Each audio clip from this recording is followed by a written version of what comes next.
Eu vejo um corvo trazendo pão. Uhum. Mas trazendo carne. Mas como você vê um corvo trazendo pão? Porque o corvo vai comer, um bicho vai trazer uma carne e ele Mas vai como fazer você vê o corvo trazendo pão? Tipo assim, ele. Imagina assim, né? O corvo do nada. Você tá em casa. Você não é o protagonista nessa história. Você tá na sua casa, tranquilo. Faz o pão assim do nada. Entra um corvo pela sua janela, pega o negócio e vai embora. Mas é que pão, você imagina, ó, qual que é aquele passarinho lá, pomba? Você imagina pomba pegando pão, passarinho pegando pão. É uma migalhinha, eu imagino um pãozão mesmo. Uma carne? É. Carne de quem? Ó, que loucura. Vamos por partes. Primeira coisa, a gente tem que entender.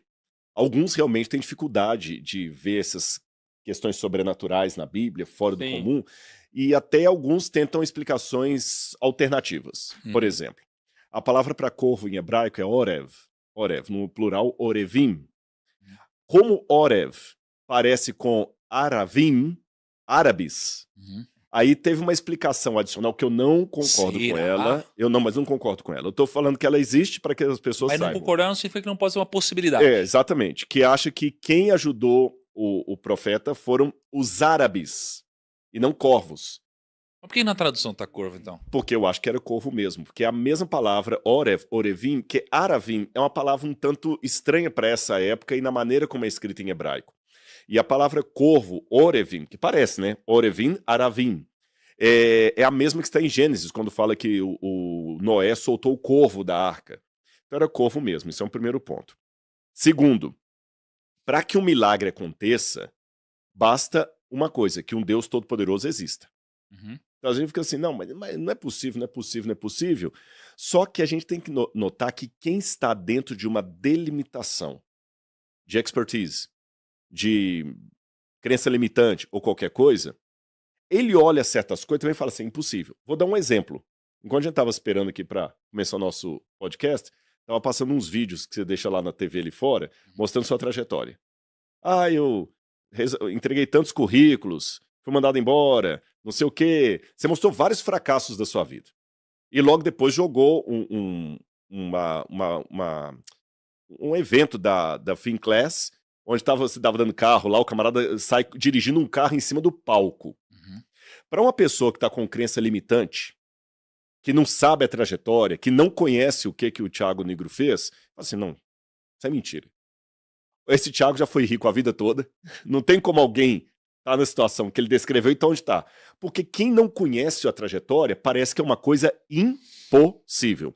Eu dei um exemplo simples para mostrar que com Deus é a mesma coisa. Como a gente está numa situação do lado de cá que eu não entendi o processo, eu só estou vendo o testemunho dele. O Thiago antes era fracassado, era isso e hoje é o que é. Eu faço, é impossível. Ou esse cara roubou, ou ele não era nada daquilo, esse é fake, essa vida dele não existiu. Você sabe esse tipo de coisa que os haters fazem. Com Deus é a mesma coisa, mas se ele existe e é todo poderoso, ele pode fazer isso. E o terceiro elemento é, embora nós temos muitos enganos na internet com a inteligência artificial, a gente hoje tem que tomar cuidado com ela, mas a publicidade dos vídeos nos ajudou a perceber coisas que no passado eram apenas descrição oral. Hoje, por exemplo, você todo mundo tem um vídeo, tem um celular na mão, é muito comum, às vezes, uma situação totalmente fora da caixinha acontecer, um sujeito estava passando na rua, cai uma criança lá de cima, ele só faz assim, pega a criança no braço. Um bebê recém-nascido. Isso aconteceu. E tem vários vídeos de gente salvando criança da maneira mais estranha. Tem vídeos de animais tendo comportamento altruísta com o ser humano de uma maneira completamente fora do comum. Ou seja, são situações que se eu não visse o vídeo, eu ia falar assim, isso aqui é mentira. Sim. Isso aqui é mentira. Então, se essas situações anômalas podem acontecer hoje e são testemunhadas por vídeos reais, não fake, que estão na internet, por que um Deus todo-poderoso não pode fazer uma situação anômala? E lembremos, animais alimentam seres humanos às vezes no instinto. Você conhece a história das crianças lobo? Crianças que foram abandonadas na Índia. Tem um documentário, L'Enfant Sauvage, em francês, de crianças que eram deixadas na floresta e de alguma maneira elas sobreviveram cuidadas por animais. Acredita-se que eram lobos, que criaram as crianças como filhotes deles. Agora, como é que essa criança mamou? Como é que essa criança aguentou as intempéries? Você que é pai de uma recém-nascida, você sabe. Como é que essa bebê sobreviveu? Sobreviveu, encontraram o menino depois lá. Então, os animais têm um instinto. Corvos têm o instinto de roubar coisas. Tanto é que corvo rouba coisa dourada. Você já viu vídeo disso? Não. Se deixar a joia, o corvo pega coisa dourada, ele gosta de coisa dourada, ele pega e leva. Ele leva pra casa dele. Ó, segundo o ChatGPT aqui, um corvo, ele consegue, voando, carregar em média de 400 a 500 gramas. Tranquilo. Dá um belo pão. Em distâncias curtas, ele pode chegar até 1 quilo, mas é raro. Mas agora imagina alguém tá lá colocando a carne pra fazer, cortou a carne lá, ali no um bifinho, ou às vezes até fora do churrasco, o bife tá ali cru. O corvo só vai, pega aquilo e rouba. Naquela época era muito comum secar a carne, né? Exatamente. Você deixa pendurado, assim, Você entendeu? Pegou, roubou. E levou. E não significa que Beleza. todo dia, 10 horas da manhã, o corvo fez isso. Tá. Quando fala que ele foi alimentado pelo corvo e o pão, a carne e o pão que os corvos traziam, pode ter sido que num momento lá, apareceu um corvo e soltou a carne, e ele pegou e comeu, e fez e comeu, e a maneira de falar dá a entender que todo dia, 10 horas da manhã, aparecia um corvo dando comida pra ele. Sim. Né? O hábito de alimento da galera também era outro, né? A galera não comia tanto. Mas pois bem. Não, exatamente. Era uma ou duas refeições por dia no máximo. Ele tava bebendo água como, Kaique? Ele tava lá No riacho. É. Só que tava chovendo? Não. Então, mais cedo ou mais tarde, a água iria secar. E a água secou. Uhum. E aí Deus deu outra direção para ele. Ó, algum tempo depois aqui, o riacho secou-se por falta de chuva, então a palavra do Senhor veio a Elias. Vá imediatamente para a cidade de Sarepta de Sidom e fique por lá. Ordenei uma viúva daquele lugar que lhe forneça comida. Ele foi. Quando chegou à porta da cidade, encontrou uma viúva que estava colhendo gravetos. Ele a chamou e perguntou, pode me trazer um pouco de água numa jarra para eu beber? Enquanto ela ia buscar água, ele gritou, por favor, traga também um pedaço de pão. Mas ela respondeu, Ousado. juro pelo nome... Ousado, achei. Ousado, né? Do nada, pede água, do nada, fala assim, não, traz Ousado. pão também. Uhum. Porém, Deus também falou para ele, né? Sim. Mas também assim, se Deus falou, também não precisava cobrar. É. Né? Mas ela respondeu, juro pelo nome do Senhor, teu Deus, que não tenho nenhum pedaço de pão, só um punhado de farinha num jarro e um pouco de azeite numa botija. Estou colhendo uns 2 gravetos para levar para casa e preparar uma refeição para mim e para meu filho, para que a comamos e depois morramos. Aqui onde entra um pouco da minha pergunta aqui, ó. Fez assim, ó. Deus pegou e falou, a viúva vai alimentar vocês lá. Aí ele chega, pede água, pão, ela fala, cara, não tenho nada. Eu tenho essa última refeição aqui, que eu e meu filho vamos comer, e depois a gente vai morrer, porque não tem mais nada. E ainda assim ela ia trazer água pro Elias. Só que agora, onde eu queria entender a lógica, porque olha o que acontece, Lucão. Elias, porém, lhe disse, não tenha medo, falando para a viúva. Vá para casa e faça o que eu disse. Mas primeiro faça um pequeno bolo com o que você tem e traga para mim. E depois faça algo para você e para o seu filho. Cara, eu fico pensando, que loucura isso. Ou seja, ela acabou de falar que tá morrendo aqui, a última refeição dela, e Elias fala, não se preocupa não, pode ir, mas faz primeiro um bolo para mim. E aí, depois, vão acontecer todas as coisas. Porque ele diz, ó, pois assim diz o Senhor Deus de Israel, a farinha na vasilha não se acabará e o azeite na botija não se secará até o dia em que o Senhor fizer chover sobre a terra. E aí, resumindo, ela foi, fez, deu tudo certo e aí teve fartura de comida. Mas eu queria entender, Rodrigo, em que situação você vai chegar para a pessoa que está quase passando fome e falar, ó, e me faz um bolinho também, hein? Explica essa lógica, Vai cara. um monte de ingrediente. Vamos pregar primeiro a geografia da coisa. Tá. Que a ironia tem um passo anterior ao que você está perguntando. Eu vou chegar no seu pergunta, mas tem uma questão antes. Tá bom. Elias estava aqui, o Acabe tinha o reino dele, a capital do norte na época de Acabe era Samaria. Tá. Então lembrando, imagina o mapa dividido em 2.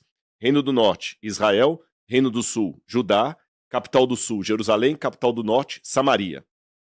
Tá bom? Samaria fica hoje, justamente tem o território dos samaritanos até hoje, perto do Monte Gerizim. Vai ser perto de Samaria que Jesus, lá no Novo Testamento, vai encontrar uma mulher samaritana. E ele, na época do Novo Testamento, o pessoal odiava tanto os samaritanos que eles davam volta para não passar ali os judeus. Olha que interessante. Então ele sai de lá e vai para o riacho do Querite, que hoje fica na Jordânia. Vocês que já foram para Israel, você tem aqui o Rio Jordão, fazendo a divisa entre Israel, a Jordânia e a Síria em cima.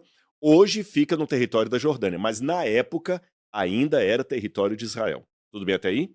Ali acaba o riacho, a água seca, e Deus manda que ele vá para Sarepta. Eu estive em Sarepta. Sabe onde é que fica Sarepta? Líbano.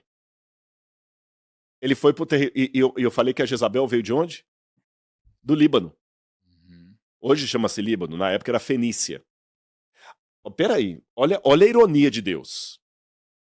Israel estava em apostasia porque a Jezabel trouxe o paganismo da Fenícia para Israel. Aí Deus fala com o profeta, agora que acabou a água, vá para a Fenícia. Isso não faz sentido? Se o problema da seca era o paganismo que vinha de lá, por que Deus mandou Elias para lá? E é interessante que no Novo Testamento, em Lucas capítulo 4, versículo 25 em diante, Jesus repreende os judeus falando o seguinte, vocês pararam para pensar que na época da seca, tendo tantas viúvas em Israel, Deus mandou Elias para uma viúva pagã? Porque Sarepta era território dos pagãos. Poxa, com tanta viúva israelita, Deus manda Elias para lá. E é lá que é teu episódio que eu vou entrar na sua pergunta agora. Mas antes de entrar, eu quero colocar essa reflexão. Interessante. Primeira lição que eu aprendo. Eu não posso julgar o todo pela parte. Não é porque Jezabel e mais os 400 e 450 profetas de Baal eram ruins que todos os fenícios eram ruins. Hoje a gente pega muito a parte pelo todo. Então, se teve o Hamas que fez aquilo que fez contra Israel, então todo palestino não presta. Percebeu? Se teve 3 vagabundos ali, toda aquela comunidade é vagabunda. Não é bem por aí. Então a gente tem que tomar muito cuidado com isso. E Deus mostrou para Israel, para Elias e para Israel, não é para vocês terem preconceito. Eu estou condenando o paganismo, mas não necessariamente todos os pagãos. Que tem alguns pagãos lá que são sinceros. Talvez eles estão permanecendo no paganismo porque vocês não estão me representando o suficiente para mostrar-lhes o caminho da verdade. Vá para lá e você vai encontrar uma. Tanto é que olha como é que ela fala com Elias. Tão certo como vive o teu Deus. Você leu isso aí? O teu Deus, não é o meu. E por que ela honrou Elias? Agora eu começo a entrar na sua pergunta. Mas ficou claro esse paradoxo, né? Ela ter honrado Elias, para mim, eu entendo. O ponto é até onde Elias foi. Foi, Porque Elias chegou e falou, não, mas faz um bolinho primeiro.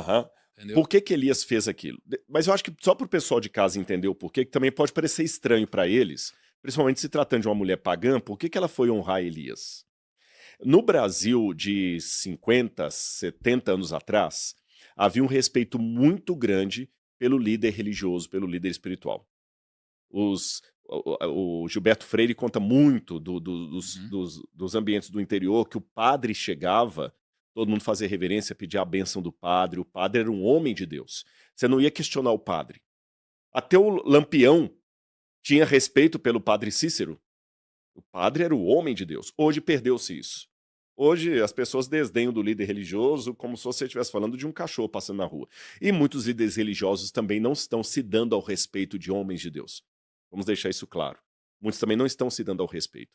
Mas no passado tinha. Então ela sabia que Elias era um homem de Deus, pela sua vestimenta, pelo jeito que ele falava, pelos sinais e pela notícia que já tinha chegado lá.